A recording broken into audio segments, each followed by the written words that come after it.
राम नाम जप कर, हरि नाम जप कर, भज गीता पढ़।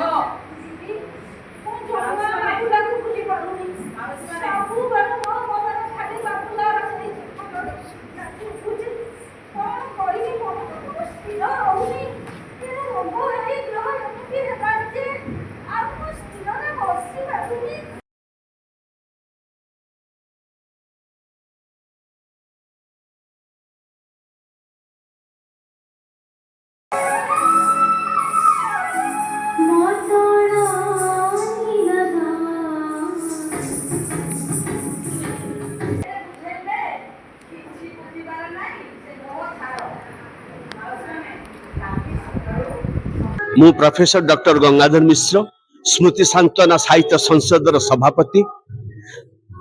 मनुष्य जीवन में दुख द्वारा विगलित हुए, से दुखर ताड़नारू मुक्ति पाई आमे बेले बेले स्मृतिर साहाय्य नौ। स्मृति आमको सांत्वना दिए। आम स्मृति सांत्वना साहित्य संसदर जे प्रतिष्ठात्री सविता राणी बेहेरा जीवन में एते दुखर जर्जरिता हरई कर्कट रोग निजर स्वामी को निजर झील को अमेरिका रे, किंतु यही दुखर पोखरी जन्म होती ए साहित्य संसदर कमल।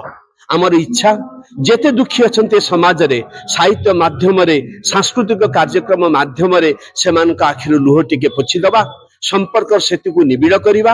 आज आम चेष्टा करूँ आज पवित्र दिन रे एप्रिल मास 28 तारिख रे जो दिन कुलवृद्ध मधुसूदन जन्म होते आम प्रत्येक ओडिया लोकंकर जे दुखी ता पाखे पहुँचबू, तार दुख रे आम सामिल हबू, ता आखिर लुह पोछीदेबू।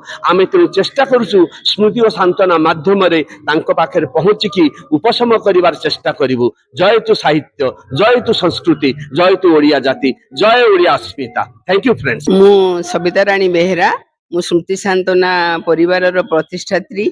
स्मृति सांत्वना पत्रिका 15 वर्ष है मु ताकू प्रकाशित करी आसुची एवं स्मृति सांत्वना परिवार तरफ गोटे खाली पत्रिका बाहरुला सब वर्षर 3-4 थर पत्रिका बाहरे आउ मासिक साहित्य डिजिटल आसर भी गोटे करा जाए आ स्मृति सांत्वना पत्रिका ग्रुप गोटे अच्छी।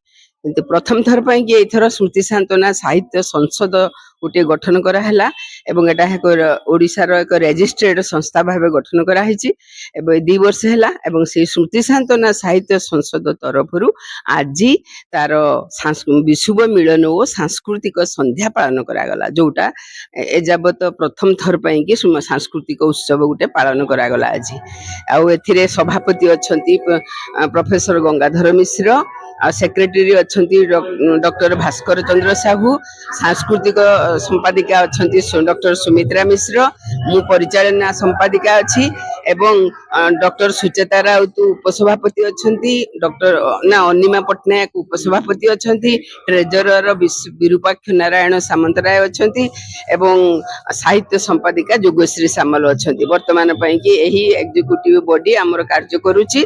आज समस्तंकर मिलित उद्यम क्रमे एही सांस्कृतिक कार्यक्रम आपण मानक पई कि उत्सर्गीकृत करा जायछि।